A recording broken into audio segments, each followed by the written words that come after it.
किरीटास्पदं शिवविरञ्चिनुतं शरण्यम्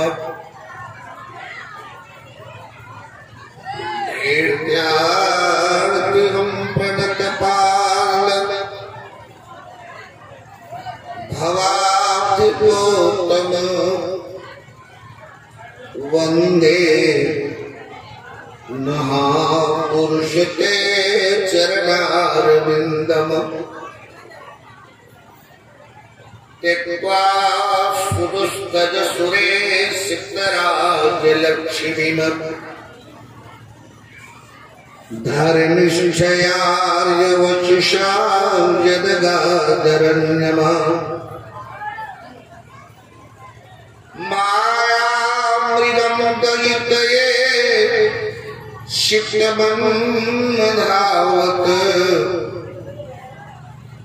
वन्दे महापुरुष ते चरणारविन्दम् यस्यामलं नृपसदस्तु यशोधुनाति गायन्त्यघघनदृशयो गिरिहेन्द्रपट्टम्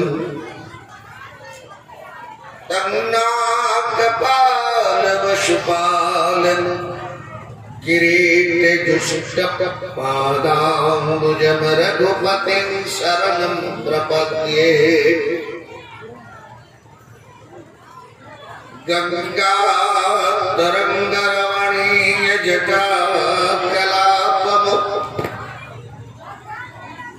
गौरी निरन्तरविभूषितवामभागम् नारायणम् प्रियमनङ्गमदापहारम् वाराणसीं पुरपतिं भज विश्वनाथम् माता रामो मत्पिता रामचन्द्रः स्वामी रामो मत्सखा रामचन्द्रः सर्वस्वं मेव रामचन्द्र दयालु नैव जाने न जाने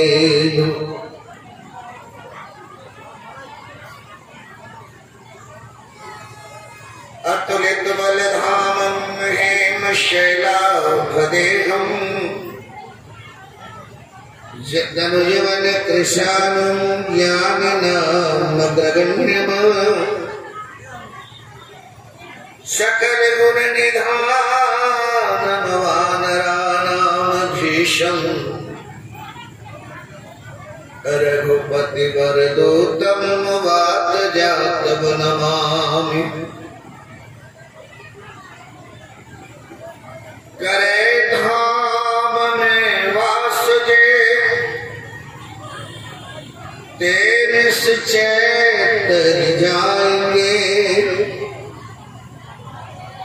धामी सब यघ भेट के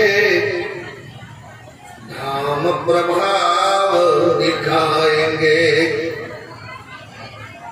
गुरुर् ब्रह्मा गुरुर् विष्णु गुरुर्देवो महेश्वरः गुरुर्साक्षात् परं ब्रह्म तस्मै श्री गुरुवे नमः। ओम नमो भगवते उत्तम श्लोकाय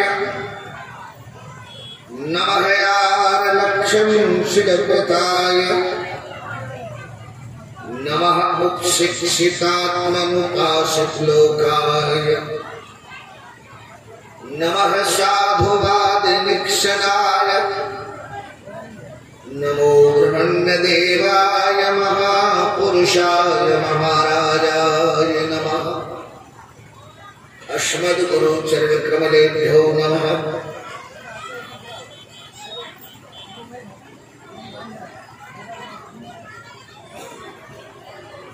इस विशालतम महाकुंभ के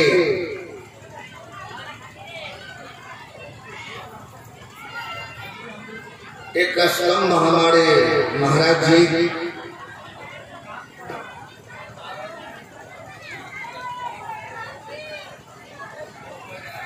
समस्त यज्ञ से जुड़े हुए पदाधिकारी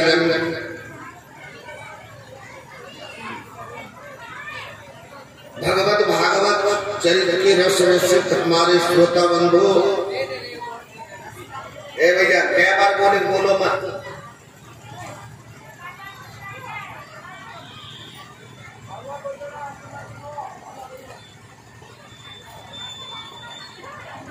दूर दराज से आए हुए हमारे धर्मावलंबी सज्जनों,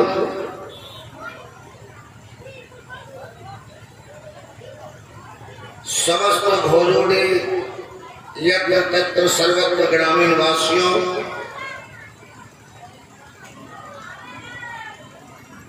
भक्ति स्वरूपा हमारी माताएं एवं बहनें,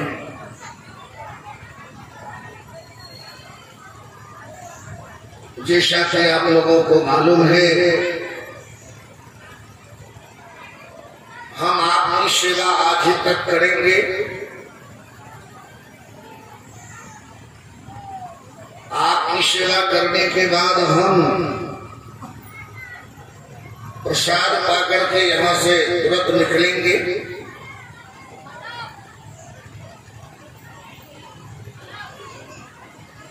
बहुत ही आनंद आया मुझे यहाँ आने के बाद।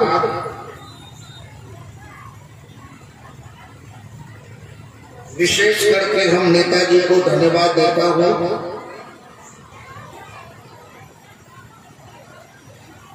कि आपकी साधु सेवा सराहनीय रहा। आपके समस्त परिवार साधुवाद धन्यवाद देता हूँ समस्त परिवारों को। आज भी भारत में संस्कृति बची हुई कैसी महान पुरुषों के ही हाथों है।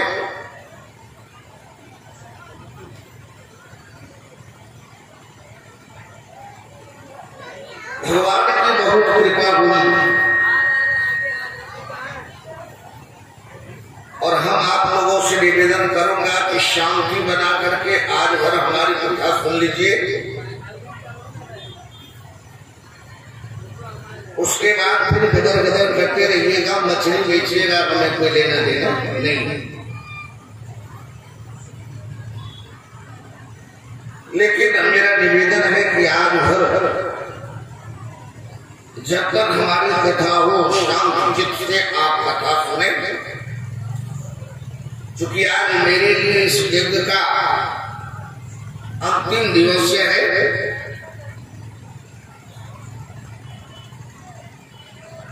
सज्जनों, कथा करने से पूर्व हम आप लोगों से निवेदन करूंगा कि 2 बार भगवान नाम आप लीजिए।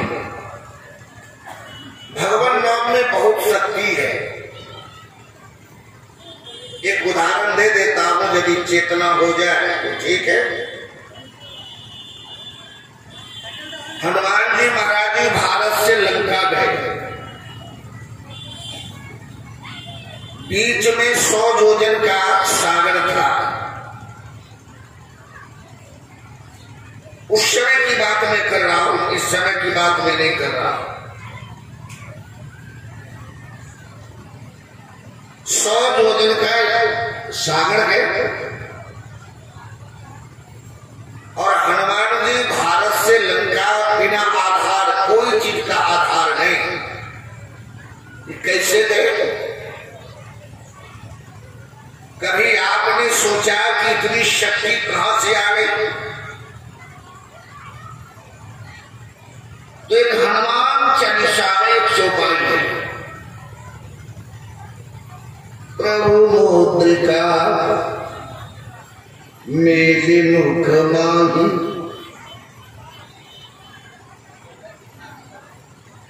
ये आपने कई बार पढ़ा होगा हनुमान चालीसा में। जल गए अक्षरजनाहि,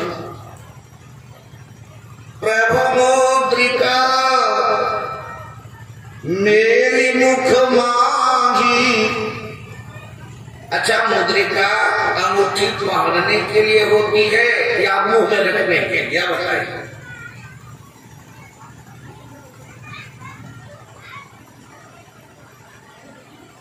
इसलिए सत्संग की आवश्यकता है। सुधीर कहाँ है? अंगूठी लोग अंगुली में पहनते और अंगूठी की भी शोभा है, अंगुली की भी शोभा है। कितने लोग तो अपने पांचों पोचों गलियों में देखते हैं एकदम सजा के रखा है।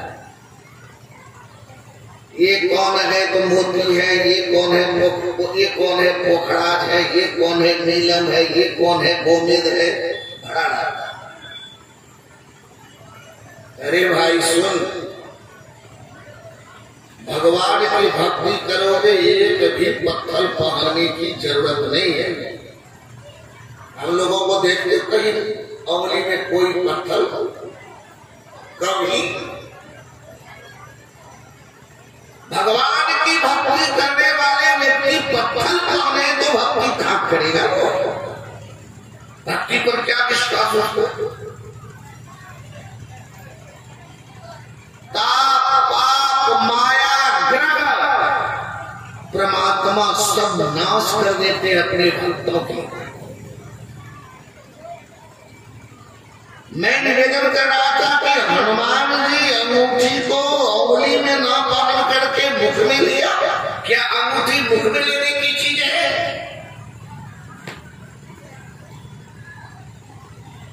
तो हम ही आपसे कह देता हूं, ये कोई साधारण अंगूठी नहीं थी। अंगूठी में है क्या? राम नाम अंकित अति सुंदर। अंगूठी में राम नाम लिखा है। राम नाम मुंह में रख करके हनुमान जी भवसागर संसार सागर पार हुए हैं, प्राकृतिक सागर पार हुए हैं। उपदेश देते हनुमान जी कि देख, भगवान नाम में इतनी शक्ति है, आश्चर्य मत करो, इस सागर को कौन पूछे।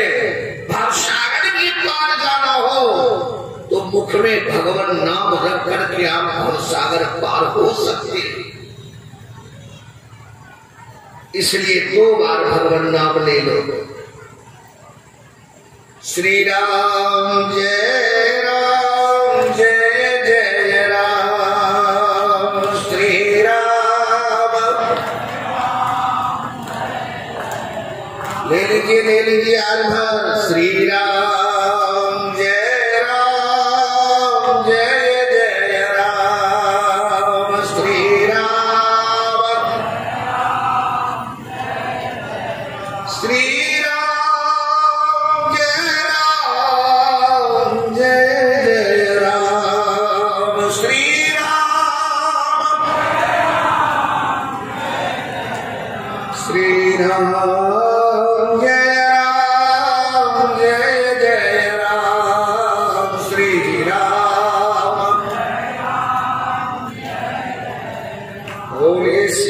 रामचंद्र के।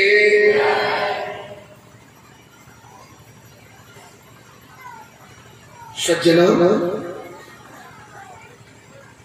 आज दिन है मंगलवार।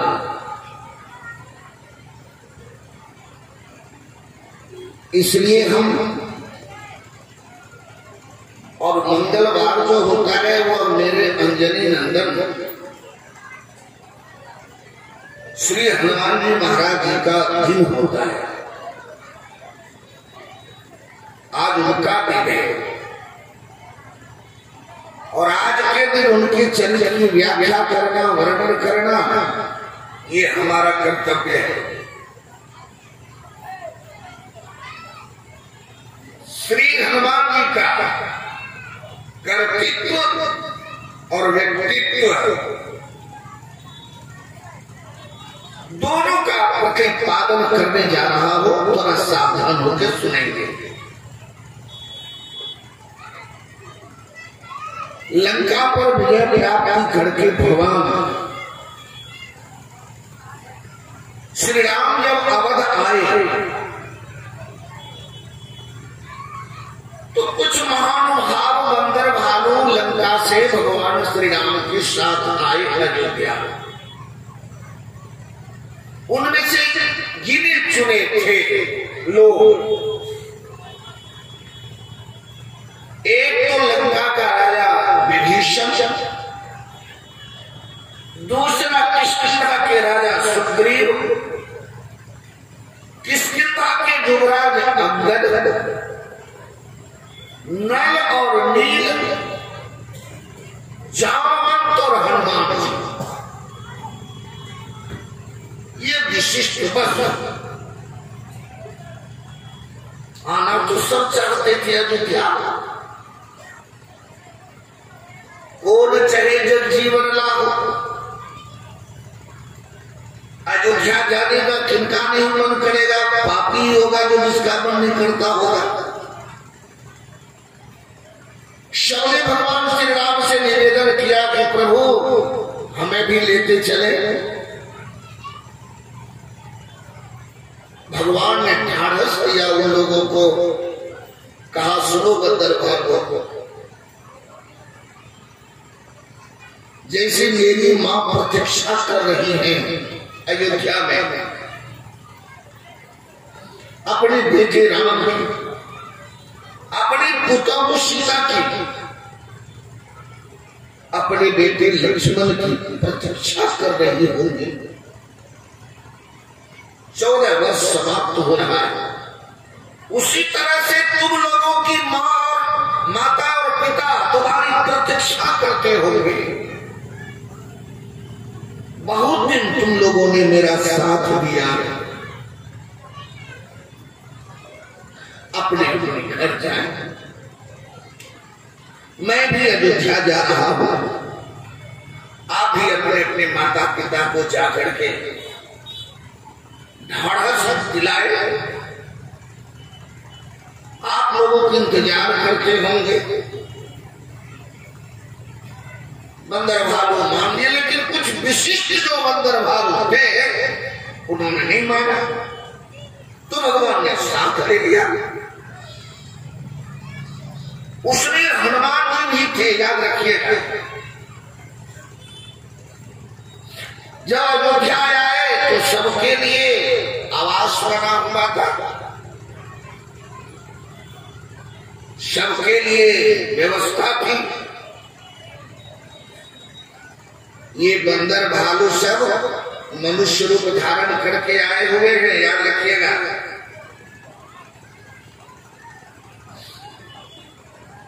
ये बंदर भालू हैं तो आप लोगों को विश्वास नहीं हो, रामायण पढ़ते हैं। सत्संग करो, महात्माओं के संग बैठो, अच्छे महात्माओं के संग,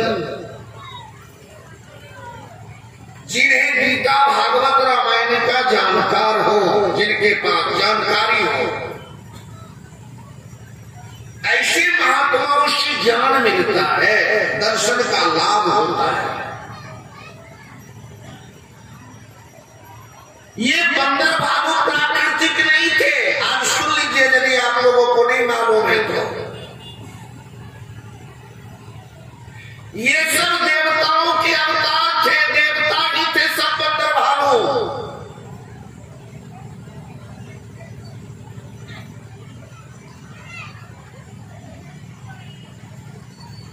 आगे हम बता देना चाहते हैं, आपको विश्वास दिलाता हूं।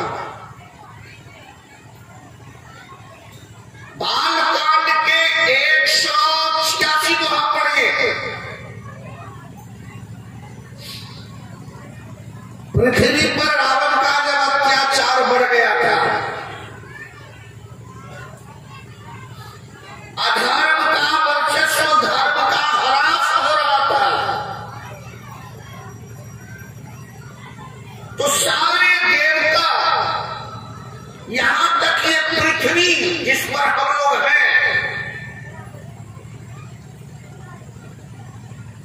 इसको आप साधारण मत जानिए, समझिए ये पृथ्वी मां है।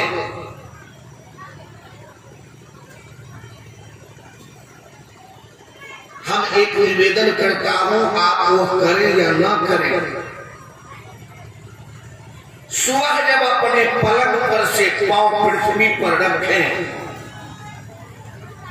खाट पर सोए हैं, पृथ्वी पर पांव रखने वाले हैं, अथवा पृथ्वी पर ही बिछावन लेकर के सोए हैं तो बिछावन पर से पांव पृथ्वी पर रख रहे हैं, तो उस समय वो विनती कर दीजिए पृथ्वी से, समुद्र वसदे देवी पर्वत अस्तम मंडले विष्णु पत्नी नमस्तुभ्यं मम पादस्पर्श क्षमस्वमेव।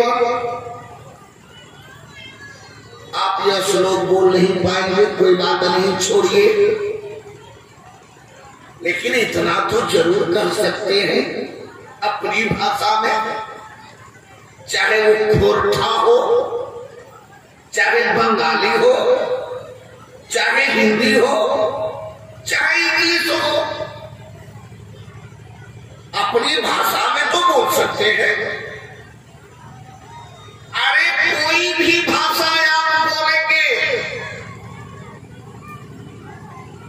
ये सब भाषा जानती है,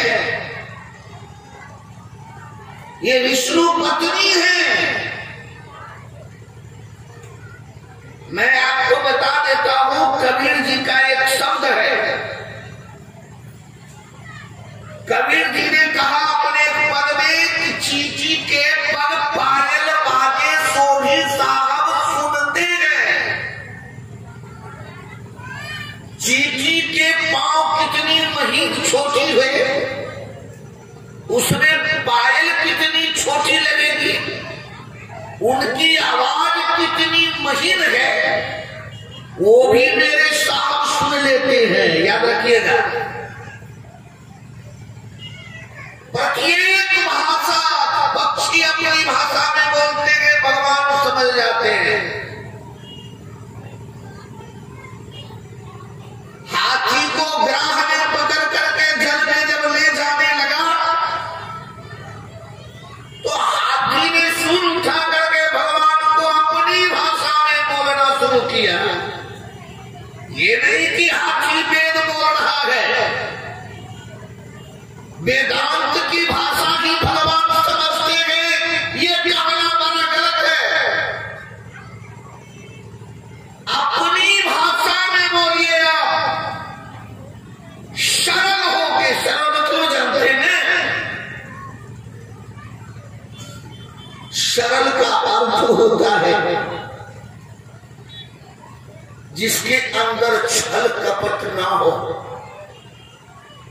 जिसके हृदय में सीताराम लक्ष्मण विद्यमान हो। सरल में 3 वर्ण है, शाए, रातो, लाती, सौ से सीता जी, रा से राम जी, ला से लक्ष्मण। अरे तीनों जिनके हृदय में बैठे हो वो व्यक्ति सरल है, वो चाहे विद्वान हो या ना हो।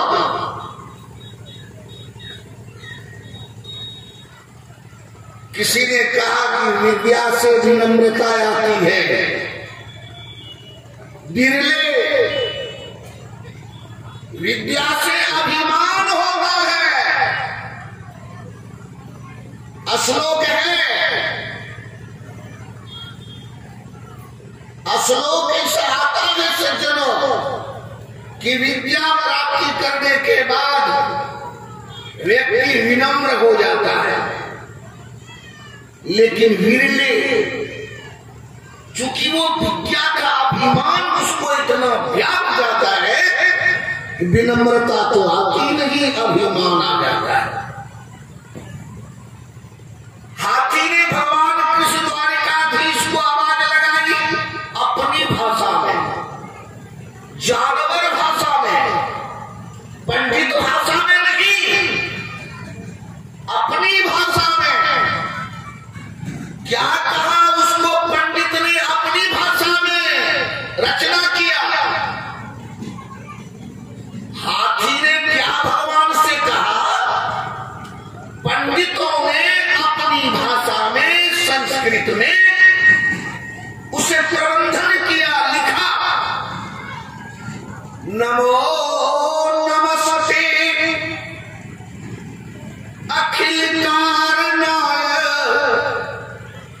निष्कारणाय अद्भुतकारणाय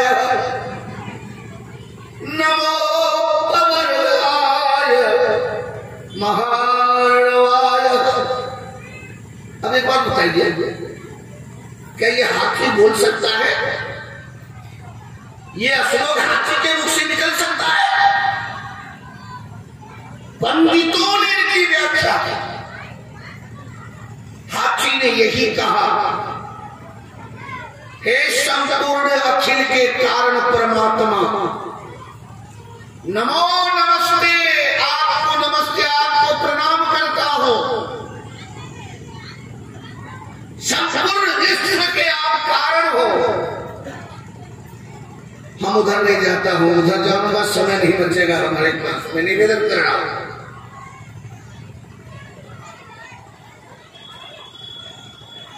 सुबह उठने के बाद पृथ्वी से यही कही अपनी भाषा में, हे मां पृथ्वी, मैं आपकी संतान हूं। आज के दिन जो भी आपके ऊपर होगा, मैं मल मूत्र और थूक फेंकूंगा, फेंकूंगी। मां मुझे क्षमा करना पुत्र समझ करके। मां तू मेरी मां है, मैं तुम्हारी पुत्र हूं। ज्यादा कहने की जरूरत नहीं है, व्याकरण आप पढ़ नहीं सकते, 10 लोग बोल नहीं सकते, इतना तो बोल सकते। चूंकि ये पृथ्वी देखने में आपको जड़ लग रही है, लेकिन ये चैतन्य है। रावण का जब अत्याचार बढ़ गया, ये पृथ्वी एक रूप से गाय बन गई, और गाय बन करके ब्रह्मलोक गई। संगोतनधारी भूमि विचारी, परम विकल भय शोका।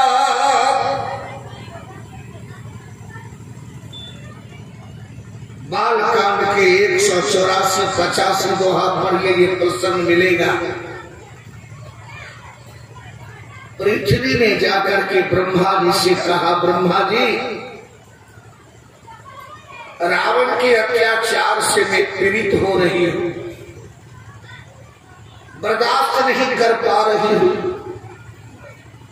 संपूर्ण देवता भी आए, लेकिन ब्रह्मा जी ने कहा, जिन कर्तु दासी स्वयं विनाशी मोरु तोर सहाई। हम कौन इस परमात्मा की स्तुति करें जो सबके मालिक है? तो सारे देवता वहां उपस्थित है, उसमें शिव है, विष्णु है, ब्रह्मा, सब है। किसी ने कहा कहां खोजा जाए भगवान को, किसी ने कहा क्षीर सागर में देखा जाए, लेकिन शिव जी तो बड़े तार्किक महान पुरुष ने, उन्होंने कहा भगवान को खोजने की कोई जरूरत नहीं, भगवान सब जगह है। देश काल और विषय हुमाही, कहूं जो कहा जहां प्रभु नाही। अब जग में सब रहित विरागी, प्रेम ते प्रभु प्रगट जिनियागी। ओ तो प्रेम से स्तुति किया गया। संपूर्ण देवता ब्रह्मलोक में खड़े हैं। मैं जो कह रहा हूं उसे देखना हो तो 185 दोहा बालकांड देख लीजिएगा।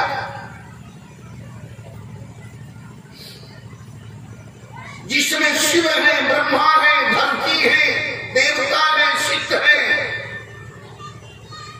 सबने भगवान की स्तुति की। वो स्तुति कौन सा है? एक शब्द में यहां जरूर आप लोगों से कह देता हूं। संध्या के समय जो कोई अपने घर में यह स्तुति कहेगा, बालकांड के 185 दोहा पर जय जय सुरनायक जन सुखदायक प्रणत पाल भगवंता गोद हितकारी जय असुरारी सिंधु सुता प्रियकंता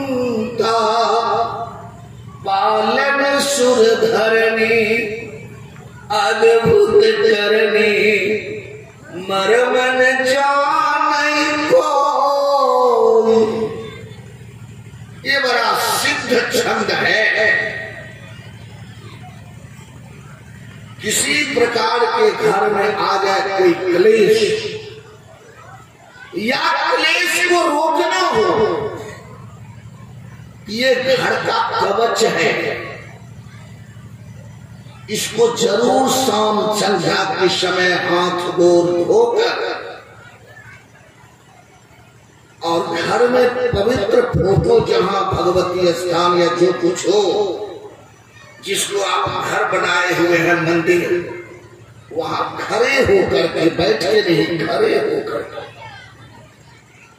185 दोहा रामायण में मिलेगा। इसको एक कागज में लिख लीजिए, सब परिवार को हाथ में दे दीजिए और शाम को बोलिए। कुछ दिन के बाद पता लगेगा कि ये कैसा छंद है। तो संपूर्ण देवताओं ने स्तुति की, भगवान ने सुना, भगवान समझ गए कि पृथ्वी अत्याचार से पीड़ित है, देवता अत्याचार से पीड़ित है, रावण के अत्याचार का वर्चस्व हो गया है।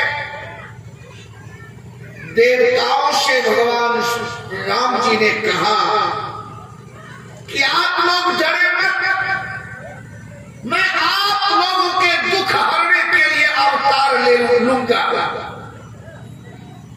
और पृथ्वी पर से समस्त पापियों का खात्मा करके धर्म की स्थापना करूंगा। ध्यान से सुनिएगा। देवताओं को सांत्वना हुई, शांति मिली। देवता लोग जब जाने लगे तो ब्रह्मा जी ने कहे, सुनो कहां जा रहे तुम लोग, सुनो सुनो सुनो। सब देवता रुक गए, बोले पगले, पूर्ण ब्रह्म श्री राम अवतार ले रहे हैं हम लोगों के लिए, हम लोगों का भी तो कोई फर्ज है उनकी सेवा में जाए। जितने देवता लोग हो सब जंगल जाओ, बंदर, भालू, रीछ, पशु पक्षी बन करके उनकी सेवा करो। देखिए कितना सुंदर ये दोहा है यहां पर। निज लोक की बिरंची गई देवन यही शिखा, बानर तनु धरि धरि मही हरि पद से बहुजा। बंदर भालू का रूप धारण करो, भगवान की सेवा करो, भगवान की भक्ति करो। रावण से तुम लोग भी पीड़ित हो। रावण जब लंका छोड़ करके देवलोक पहुंचता था सज्जनों,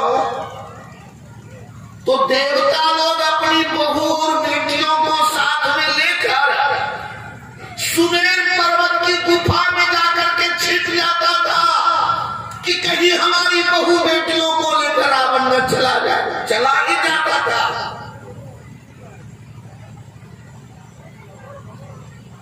इतना बड़ा आतंकवाद तो कोई आज तक पैदा नहीं हुआ। ओसामा बिन लादेन क्या है उसके सामने में, क्या था?